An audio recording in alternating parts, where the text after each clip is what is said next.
Teresa is now 15, but at the age of 2, she was left in the care of this woman, the grandma she called Nan. And that, she says, is when her torment started. Who was the leader? Who was the boss of the gang, of the cult? At home it was my Nan. Your Nan made you have sex with animals? Yeah. Like goats and donkeys. How many men or how many people would have sex with you? What, at one time? Yes. About everyone who was there, which must have been about 20. You know, from 10 to 20 people. If it was a big ceremony, it used to be 30. What would your grandma be doing when these men were forcing themselves on you? Usually laughing. Or smiling. Or having sex with another man. Or other men. A chronicle of debauchery and depravity so horrific it's hard to believe. You have to ask yourself, could Teresa be just making it up? No. I know what's true and what's not. No, I know what I saw. Children don't make up elaborate lies that this would have to be if it was a lie, which I know it is not. It isn't. This couldn't be a terrible dream, a nightmare that you're reliving? No. It's no dream. It's a nightmare, but it's not one you can wake up from. It's there all the time. This really happened, you're quite sure of that? Yeah. During these ceremonies, was Satan, the devil, ever referred to? He was called Lucifer.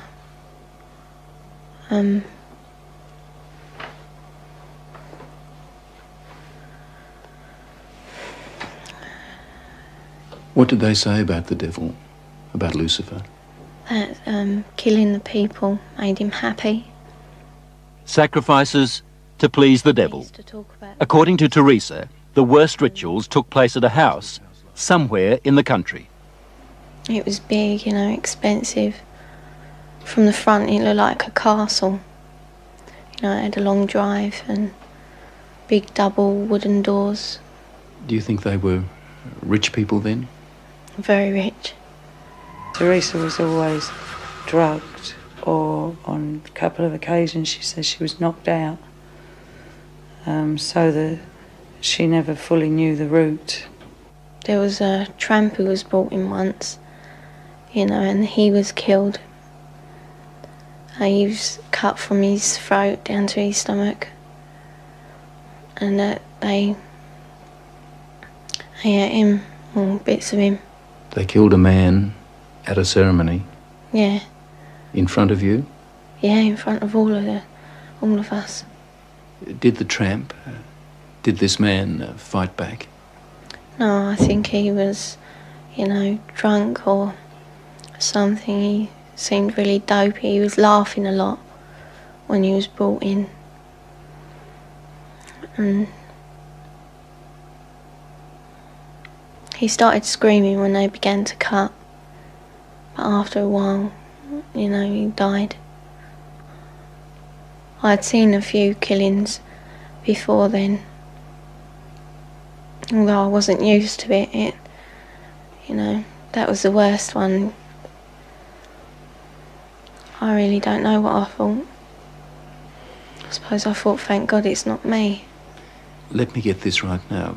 Are you saying that you saw more than one person killed in that house? Yeah.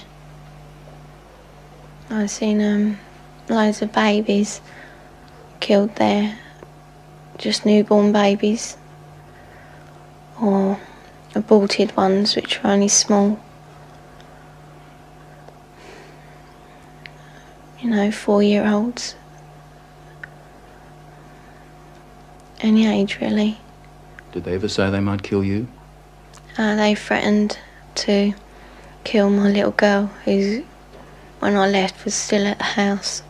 A friend? Huh? What little girl? My little girl, Alex. She's about 4 now. You mean you had a child? Yeah. How old were you when you had that child? 11. Motherhood. What would happen to the fetuses, the unborn babies? They used to be taken away most of the time, and one time the baby was taken out of me and then killed in front of me because it was still alive. And then, what would happen? Well, after they killed it, they would eat it. Well, we were also made to eat it. You were made to eat your own fetus?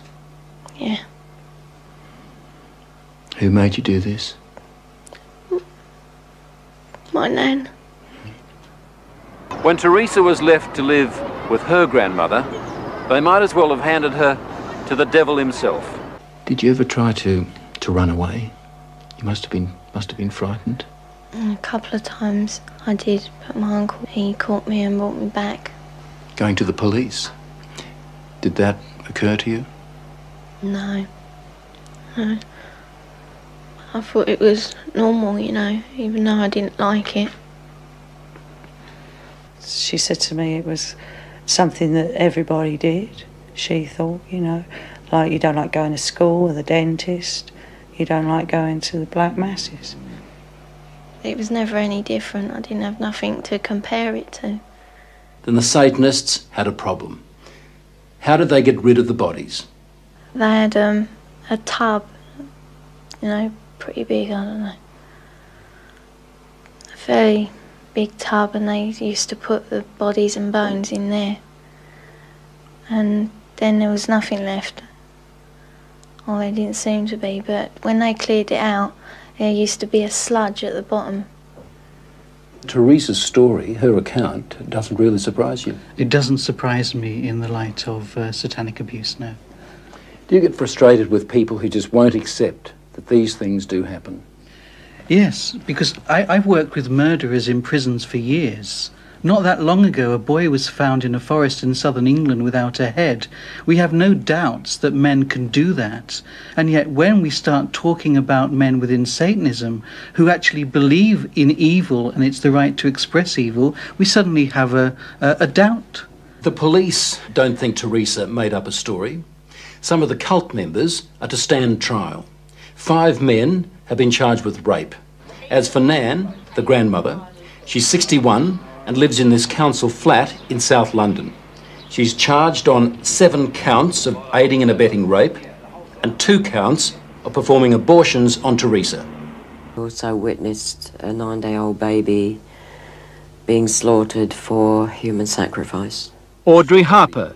She spent 5 years in a satanic cult before she escaped. Why did they kill that baby? Why sacrifice a child? Satan likes pure sacrifice, and human sacrifice is better than animal sacrifice, so they are pleasing the master. Warlock, the master, just raped me. He's the high priest of the covenant. Married to the devil, is that what it meant?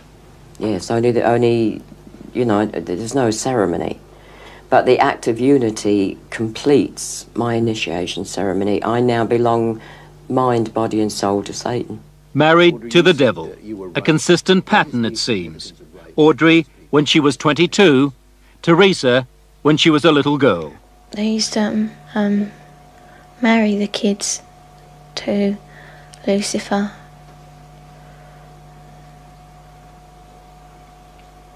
So that we were part of him, you know, we were his. Did that include you? Were you married to the devil? Yeah. We used to be, and it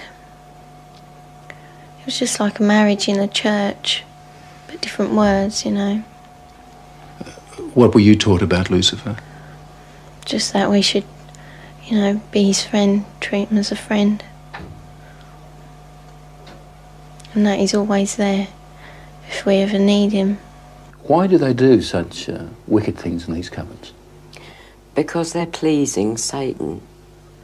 The lower you become, the more vile you become, the more pleased Satan is with you, and therefore the more power you'll get when you die. And they believe this? They believe it. They absolutely believe it.